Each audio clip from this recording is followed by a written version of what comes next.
பதிபக்தி வந்த பிறகு பாகப்பிரிவினை படம் நடக்கிறது, ஷூட்டிங் நடக்கிறது. பாகப்பிரிவினை படத்திலும் எல்லா பாடல்களும் பட்டுக்கோட்டை கல்யாண சுந்தரம் என்று முடிவாகிவிட்டது. ஒரு தாலாட்டு பாடல் எழுத வேண்டும், தாலாட்டு பாடல் எழுத வேண்டும். இந்த சம்பவத்தை சொல்லி முடித்து விடுகிறார் கண்ணதாசன் பஞ்சு அருணாசலத்திடம்.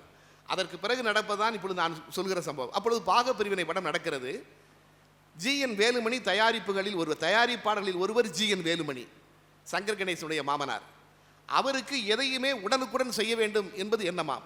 ஒரு தாலாட்டு பாடல் எழுத வேண்டும், பட்டுக்கோட்டையிடம் அவசரப்படுத்தி இருக்கிறார். ஏங்க ஒரு தாலாட்டு பாட்டு சீக்கிரம் எழுதுங்க, சீக்கிரம் எழுதுங்க என்று. பட்டுக்கோட்டைக்கு ஒரு நாள் கோபம் வந்து விட்டதான். நீ சொல்கிற அவசரத்துக்குலாம் என்னால் எழுத முடியாதியா, வேணும் ரொம்ப அவசரமானதுன்னா போய் கண்ணதாசன் எழுதி வாங்கிக்க என்று சொல்லியிருக்கிறார். இந்த பதிலுக்காகத்தான் வேலுமணி காத்து கொண்டிருந்திருக்கிறார். நேராக கண்ணதாசன் போய் சொல்லியிருக்காரு, நீங்கள் இந்த படத்தில் ஒரு பாட்டு எழுதணும். இல்லை நான் எழுத மாட்டேன் என்று சொல்லியிருக்கார். இல்லை ஒரு பாட்டு எழுதி கொடுங்க, ஒரு தாலாட்டு பாட்டு. நான் எழுத மாட்டேயா என்று அனுப்பி விடுகிறார்.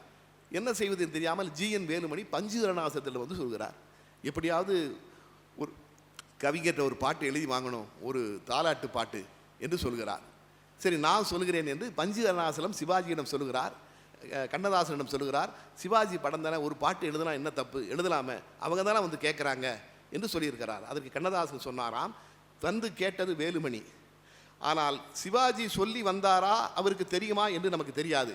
நான் எழுதி கொடுத்து அதற்கு பிறகு சிவாஜி வேண்டாம் என்று சொல்லிவிட்டால் அது எனக்கு அசிங்கம்.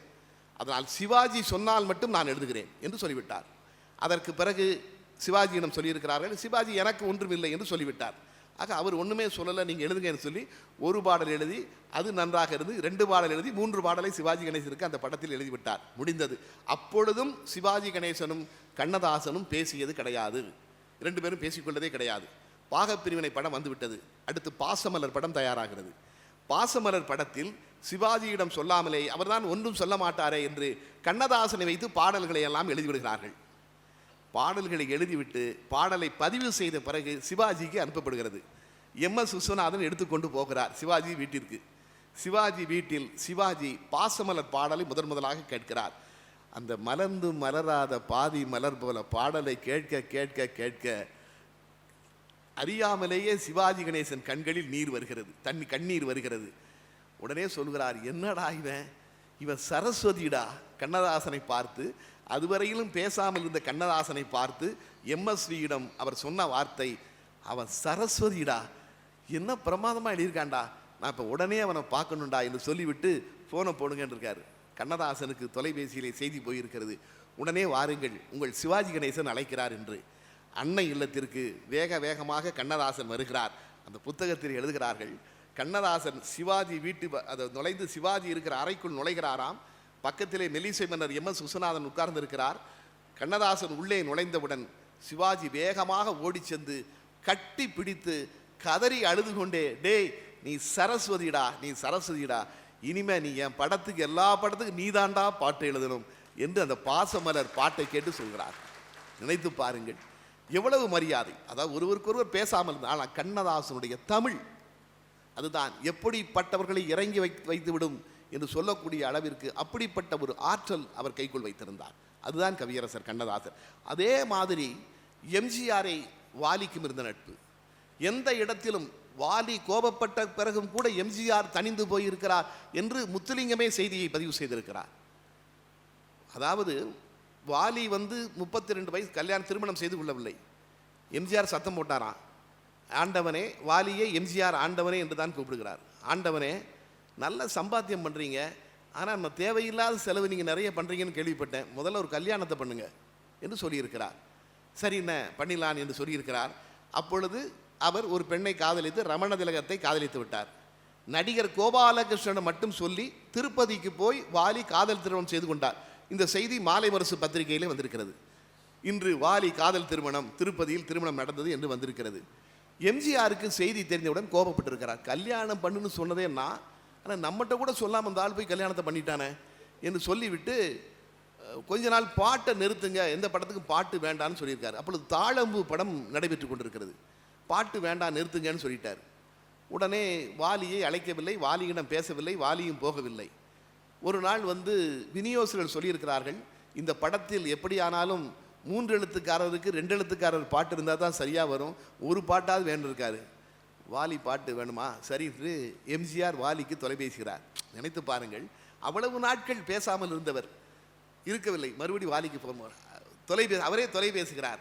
எனக்கு என்ன தெரிகிறது என்றால், உண்மையிலேயே ஜெயித்தவர்கள் எப்பொழுதுமே ஈகோ பார்த்ததே இல்லை என்று தான் தெரிகிறது. வாழ்க்கையில் தேவையில்லாமல் ஈகோ பார்த்து தான் நிறைய பேர் தோற்று போயிடுறாங்க. ஜெயித்தவர்கள் பெரும்பாலும் ஈகோ பார்த்ததே இல்லை என்று இந்த செய்திகளை படிக்கின்ற போது தெரிகிறது. வாலிக்கு தொலைபேசுகிறார். ஆண்டவனே, காலையில் தோட்டத்துக்கு வந்துருங்க, அங்கே தான் உங்களுக்கு சாப்பாடு என்று சொல்கிறார். சரின்னு காலையில் ராமாவரம் தோட்டத்திற்கு வாலி போகிறார். போய் சொல்லிவிட்டு 2 பேரும் பேசிட்டு ஸ்டுடியோக்கு வந்துருங்க, இன்றைக்கி பாட்டை ரெக்கார்டிங்கிறார் தாளம்பு படத்தில். சரி சொல்லியாச்சு. ஒரு கொள்கை பாடல் வாலிகிட்ட சொல்லியாச்சு. வாலி எழுதி கொடுத்தாராம் பாடலை. எம்ஜிஆர் வாங்கி படித்து பார்த்துட்டு சிரிச்சாராம். என்ன திறந்தாலும் கவிஞருங்கதை காட்டிடுறீங்க. அப்பொழுது அவர் எழுதிய பாடல் தான் அந்த தாளம்பு படத்திலே இடம்பெற்ற அந்த, அதாவது எங்கே போய்விடும் காலம் அது என்னையும் வாழ வைக்கும், உன் இதயத்தை திறந்து வைத்தால் அது உன்னையும் வாழ வைக்கும். அந்த பல்லவியை பாருங்க, வாலி எழுதிய பல்லவி. எங்கே போய்விடும் காலம் அது என்னையும் வாழ வைக்கும், உன் இதயத்தை திறந்து வைத்தால் அது உன்னையும் வாழ வைக்கும். எம்ஜிஆரை நோக்கி சொல்வது மாதிரியே அந்த பல்லவி. எதற்காக சொல்கிறேன் என்றால், இப்படிப்பட்டவர்கள், இப்படி 2 பேருமே, ஒரு பக்கம் எம்ஜிஆர், தமிழ் சினிமா பாடல்கள் நன்றாக இருந்தது என்பதற்காக நீங்கள் ஒருவரை நோக்கித்தான் கை காட்ட வேண்டும் என்றால் அது எம்ஜிஆரை நோக்கித்தான் கை காட்ட வேண்டும். தமிழ் சினிமா நடிகர்களிலேயே பாடல்களில் தலையிட்ட ஒரே நடிகர் எம்ஜிஆர் தான். அதுதான் அவர்கள் இருவருக்கும்.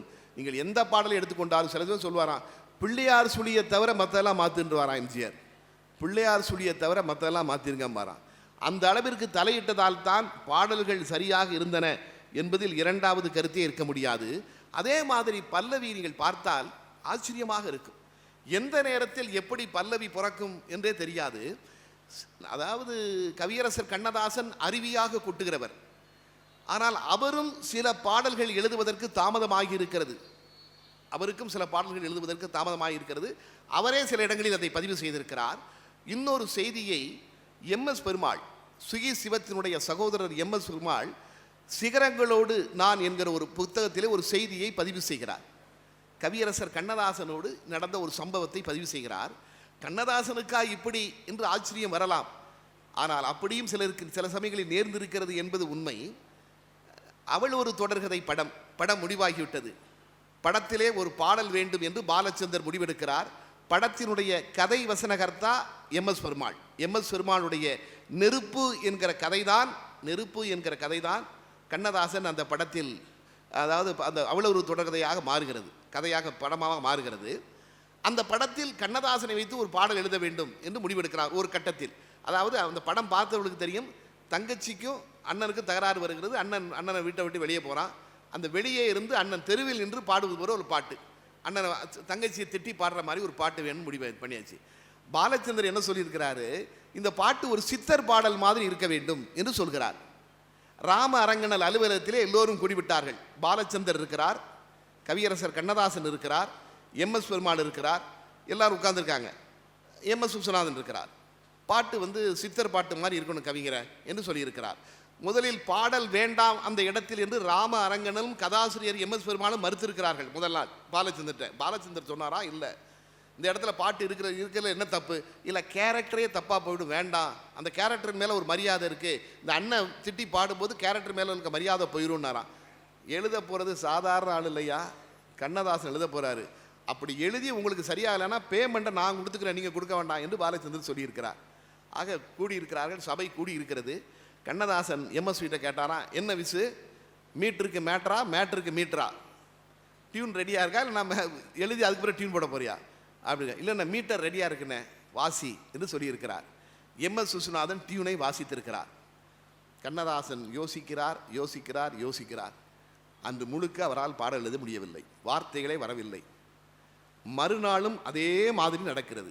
3வது நாள் அமர்கிறார்கள். இதை புத்தகத்திலே ஒரு இந்த செய்தியை பதிவு செய்திருக்கிறார். 3வது நாள் அமர்றாங்க.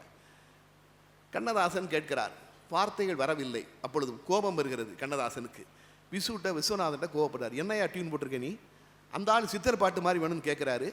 தங்கச்சி அண்ணன் திட்டுறாங்காரு, அண்ணன் தங்கச்சி திட்டுறதுக்கு போய் ஒரு மெலடி போட்டு வச்சுருக்க, மெலடி போட்டால் எப்படியா எழுத முடியும் அப்படிங்கிறார். விஸ்வநாதன் எம்எஸ்வி இல்லை அண்ணன் தானே தங்கச்சியை திட்டுறான், சுமாராக தான் திட்டுவான், அதுக்கு மெலடி தான் கரெக்டு, நான் டியூனை மாற்ற மாட்டேன் என்று அவர் சொல்லுகிறார். அப்பொழுதும் எழுத முடியவில்லை. எம்.எஸ். விஸ்வநாதன் வீட்டிற்கு கிளம்பி விடுகிறார். எம்.எஸ். விஸ்வநாதனை இறக்கி விட்டுட்டு அந்த கார் திரும்ப வரணும். எம்.எஸ். வீட்டுக்கு போயிட்டாரு. ராம அரங்கனலும் கண்ணதாசன் மட்டும் உட்கார்ந்திருக்கிறார்கள். வெளியே மழை பெய்கிறது. கண்ணதாசன் சில விஷயங்களை வாங்கிட்டு வர சொல்லி ராம அரங்கன்கிட்ட சொல்றார். வெளியே மழை பெய்தியா, போய் எனக்கு இதெல்லாம் வாங்கிட்டு வான்னு. ராம அரங்கனலுக்கு கோபம் வருது.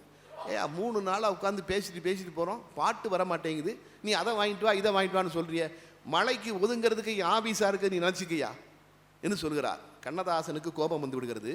தான் உட்கார்ந்திருந்த சோபாவிலிருந்து வேகமாக ஏறி எழுந்து நின்று சோபாவை கால்களால் தள்ளிவிட்டு, என்னையா மழைக்கு ஒதுங்கிறதுக்கும் ஆபீஸ் இல்லைன்னா இடம் கிடைக்காது, எனக்கு வேற இடமே கிடையாதா, தெய்வம் தந்த வீடு தெரு இருக்குயா என்று சொல்லிவிட்டு, இரியா அது என்னையா டியூனு, தெருவில் என்னதாயா பாடுறான், தெய்வம் தந்த வீடு தெய்வம் தந்த வீதி வர சொல்லியா எம்எஸ்வி, அப்படிதான் ஆரம்பிக்க போகிறோம், தெய்வம் தந்த வீடு வீதி இருக்கு இதாயா பல்லவி என்று சொன்னார்.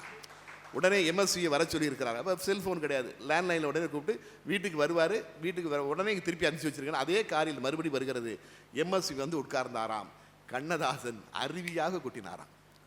பாலச்சந்தர் சொல்கிறார், அந்த ஆள் பாட்டுக்கு 16 சரணம் எழுதிட்டாயா அந்த ஆள், நைட்டு பூரா உட்கார்ந்து 3 சரணத்தை தேர்ந்தெடுக்கல நான் பட்ட பாடு எனக்கு தான் தெரியும், எல்லாமே நல்லா இருக்கு, எதை தேர்ந்தெடுக்குன்னு எனக்கு தெரியல என்று சொல்கிறார். நினைத்து பாருங்கள். கொஞ்ச நேரம், அதாவது ஒரு சாதாரண சம்பவம், ஒரு சின்ன விஷயம், ஒரு சொல், அதுதான் கண்ணதாசன். அப்படிப்பட்ட ஒரு பெரிய இடத்திலே அவர் இருந்தார் என்பது உண்மை. அதுதான்